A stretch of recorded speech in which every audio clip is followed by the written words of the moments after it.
Welcome back. Have a son or a daughter playing youth sports, wondering how hard to push them? Well, local sports writer Ethan Skolnick interviewed over 100 athletes and put their thoughts in his book, Raising Your Game. And he joins us right now. You know, every now and then I get to take a walk down memory lane, spend some time with a good friend. It's been a couple of years, man. It has been. How are you? I'm good. Yeah? Catching up with your work here? Yes. Dressing better than you these days? I was going to say, you should host this. Yeah. We could try that. Okay, we'll do like 4 minutes each way. Sounds good. But I didn't write the fancy book. You did, or co-wrote it. Co-wrote it. At least. Tell us about it. Well, we decided about 3 or 4 years ago. I met Dr. Andrea Korn. She was teaching down at St. Thomas University. I was down there too doing a little bit of teaching. She brought me to a class, and she had this idea about writing a book that would basically help parents with their kids in youth sports. And so as we started talking about it, we realized, well, she had a background. She's a child and sports psychologist, and I'm a journalist. And so as a journalist, a sports journalist, I had access to athletes.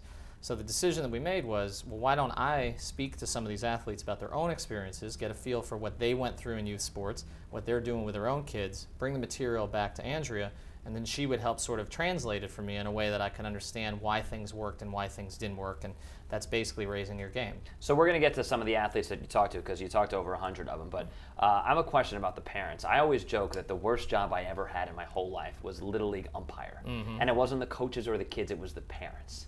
Because some of those parents are super intense. Incredibly intense. And my favorite quote in the entire book comes from Jason Taylor, obviously played for the Dolphins for well over a decade. And his quote was, he's been working as a coach in flag football out in Weston. And the advice that he has for parents is, shut up and clap. Right, yeah. and basically you can encapsulate a lot of what we wrote about with parents with those 4 words. But really what we're kind of suggesting is we really, to be serious, we really want parents to show up, show interest, and then show some restraint. And it's the restraint that you don't get so much. And a lot of the athletes we spoke to were like Jason. They went into coaching, they decided to do this, and they either gave up coaching or they can't handle the coaching anymore, because every parent wants their own kid to play the most minutes, to get the most shots, to score the most points. Right. Yelling at the umpires, as you mentioned. I'm sorry that you took the brunt of that. Oh, so much. It's terrible. But, yeah. You know, I think that parents, a lot of times, they are living vicariously through their kids. And what they see what their kids are doing as a reflection on them, or on what maybe they didn't achieve when they were playing sports growing up. And so what ends up happening is it embarrasses the kids. It frustrates the kids. And really the major premise for the book is that, according to the National Alliance for Youth Sports, which has endorsed the book, they've come up with a number basically that 70% of kids quit youth sports by the age of 13. And the reason for that a lot of times is because it's just not fun for them anymore. And one of the reasons it's not fun is because of some of the parents you're talking about. And look, the numbers, the odds of a kid playing pro sports in any sport, it's unbelievably small, infinitesimal, right? So I think it's a good message for the parents just to let the kid, you know, learn sportsmanship and teamwork and things like that. Well, absolutely. And, you know, for the book, when we got a chance to interview all these athletes, and I tried to pick a cross-section. So we wanted to pick them from different sports, whether it was basketball or baseball, football, and also some female athletes. So, you know, we talked to Jennifer Rodriguez, we talked to Mary Jo Fernandez, we talked to Cheryl Miller, prominent female athletes. And what we came across over and over was a lot of their best memories were just when they were playing kind of freely when they were young, before there were kind of the expectations put on them. My favorite story in the entire book, actually, is at a shoot-around. I got an opportunity. Dwayne Wade and LeBron James last year, they always wait for each other to go to the bus after shoot-around. They're like this, and they still like that. Do you think Chris Bosh is jealous of that, by the way? I don't know. I might be a little bit. They like Chris, but it just seems like you can't really separate LeBron and Dwayne. It's kind of cute, I guess. It is a little bit, but I feel like Bosh is always like, hey, remember me? Yeah. I was part of that press conference, too. Well, that's why he's always video bombing them at the end of games. Whenever they're in there, you see Chris popping his head in. On this particular occasion, I had actually, as usual, talked to Chris separately. Right. And then Dwayne and LeBron were talking. And I just asked LeBron, I said, you know, what were your favorite memories playing youth sports as a kid? And he didn't pick like playing basketball in an organized league when he was 9 years old or anything like that. He started talking about kickball, you know, and then Dwayne chimed in, and it was like they were both 6 years old again. And Dwayne started describing this other game to me that I still can't even understand, but it involved a little bit of, called, I guess, VBB. It was like volleyball, baseball, basketball, and a combination of things. And what I got from the two of them was, like, they had more fun doing that than they probably even have today when they're throwing alley-oops over everybody for the Heat. So I think if parents keep that in perspective, that young kids they really just want a forum to be free to play, and there will be a time for it to get more competitive and get more serious, but particularly when they're young, it makes sense for them to have something where that's really their own, that the parents aren't kind of on top of them all the time. But I think it's kind of an interesting question, because a lot of times if your kid is really good at something, you have to push him. Well, and that's interesting. And what's funny is that, we talked to, like I said, over 100 athletes. We ended up probably close to 200, although we used about 120 in the book. And you would think, because they all made it, that was my thought, that I would have come across a lot of athletes I interviewed when I asked them a question about whether they were pushed, and I would have gotten the answer yes. But almost uniformly, I got the answer no. And, one story is Derek Brooks, who played for the Tampa Bay Bucks for years, will probably be in the Hall of Fame, great linebacker. He went out when he was 8 or 9 years old to play football for the first time, and he had a very strict stepfather, kind of stepfather that when he saw him behaving badly in class, would actually go in the class and lash him in front of the class. Wow. He came home one day, he didn't like football. He told his stepfather, so you would assume his stepfather would say, get out there, be tough, play. But his stepfather said, you know what, if you don't really want to do it, you don't have to do it. And what ended up happening was his friends went out and played baseball the next season. He kind of went out with them. He liked that okay. And then they were going out for football again. And he decided on his own, you know what? I want to spend more time with these kids. They're my friends. I'm going to give football another shot. And we got that from athlete after athlete, that they said, if I'd been pushed, I don't know if I would have done this. I don't know if I would have made it where I did.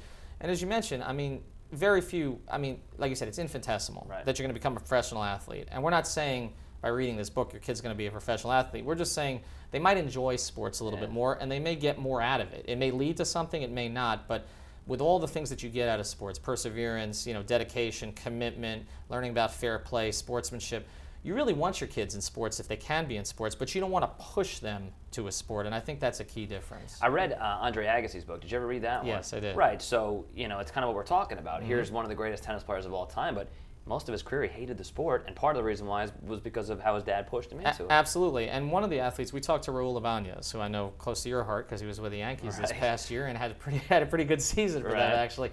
Raul grew up in Miami. So in Miami, you play baseball full time. That's what you do. And so all he did was play baseball year round. And by the time he got to age 13, he was sick of it. He quit for 2 years. And it took him a while to get back into it. And it wasn't so much in his case that a family member was pushing him, but it was just the nature of the idea that you had to play this many games and all the time, and it was the only thing you did in your life. And so finally, again, he had to come to it on his own. So I think, that's really a key point, is that I think when the kids are being pushed, you need to push to a certain degree when somebody gets to a certain level. A kid's 15, 16 years old and they really want to make something of it, then you try. But one other story was Mary Jo Fernandez was like a tennis prodigy. And she was right there with the Grafs and the Sabatinis when she was young. But she would go play these tournaments, all over the state and elsewhere. And, one time her father was taking her up to a tournament in Orlando, and they're on the way there, and he says to her, do you want to go to this tournament or do you want to go to Disney World? And he didn't wait for her to answer the question. He says, we're going to Disney World. And the idea was, we want you to be great. We want you to practice. We want you to keep getting better. But there's got to be a balance, too. And it can't be all the time, every day, every moment, because then the kid's going to get sick of it. And it must have been good advice, because now when people win the Super Bowl, they go directly to Disney. That's exactly right. Yeah. So, just a couple minutes left. You said Chipper Jones was fascinating. Yeah, he was great. And one of the things we focused on was failure.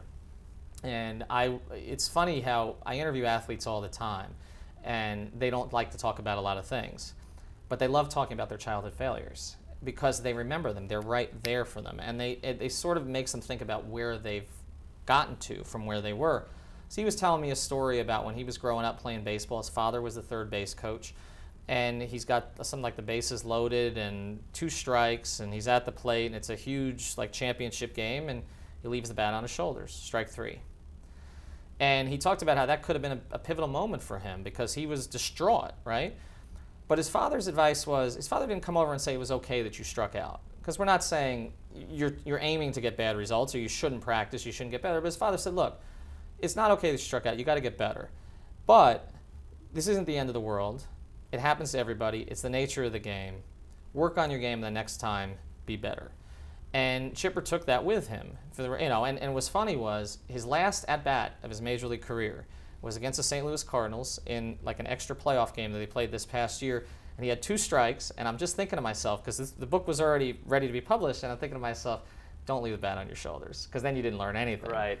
He did manage to hit a little dribbler down the first baseline, and he beat it out because the umpire gave him a pretty favorable call of that situation. So he learned something from it. But we got a lot of stories about failure, and sort of the point being made by Joe Torre and Chad Pennington and others we spoke to, saying, how are you going to know what success is unless you fail? And a lot of parents are afraid to allow their kids to fail. They get angry when their kids fail. But they can fail, but try to help them through the failure so that the next time they have a chance to be better. All right, people want to read this book. How do they do it? Well, a few different ways. We have a website, which is raisingyourgamebook.com, and all the information is there. We've got all the local events we've got and bios and everything else.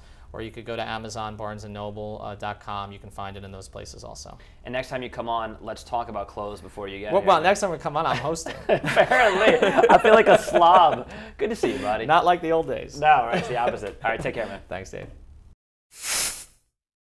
Always great to see Ethan. All right, when we come back, a great local event for a great cause. It's the Florida AIDS Walk. We've got all the details. Stick around as Inside South Florida comes back to you pretty soon.